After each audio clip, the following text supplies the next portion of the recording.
अस्सलाम वालेकुम। हकीम गुलाम मसूद साबरी अल मखदूम दवाखाना फैसलाबाद जी। ये दूसरा नुस्खा है।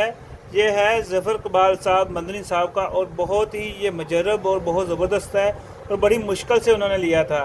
ये क्या है? संग जीरा है 1 पाव, और आधा किलो दही में इसको खरल करना है। खरल इतना करना है कि ये खरल करते करते ये पेड़े की शक्ल इख्तियार कर जाए।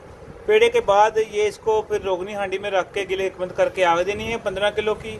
15 किलो की आग के बाद ये आपका येलो तरह का कुश्ता तैयार होगा, मगर इसको 2 आगे देनी है। 15 किलो की अब और 15 किलो की दोबारा फिर निकालने के बाद फिर इसमें दही खरल करना है आधा किलो, और फिर उसको आग देनी है।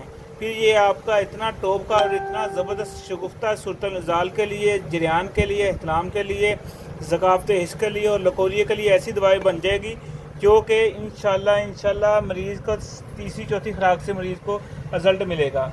और ये ज़फ़र इकबाल मदनी साहब ने उन्होंने सारा वाक़या बताया था। बड़ी मुश्किल से जिन्नात के थ्रू ये लिया था, और ये काम भी बहुत करता है। और इसको बनाने का तरीका मैंने बता दिया। 15 किलो आग देनी है। 15 किलो आग के बाद ये एक अमल है, फिर दोबारा इसको दही खरल करके दूसरा अमल है। तो इसको ये इस हांडी में डाल के ऊपर से गिले बंद कर देना चपनी रख के। और ये इसकी मकदार खुराक 1 रत्ती से 2 रत्ती तक है, और 3 रत्ती भी दे सकते हैं मरीज़ को, मरीज़ की नवीयत के मुताबिक। अगर आप बना सकें तो ठीक है, वरना ये हमारे पास तैयार होता है, इंशाल्लाह आपको मिल जाएगा।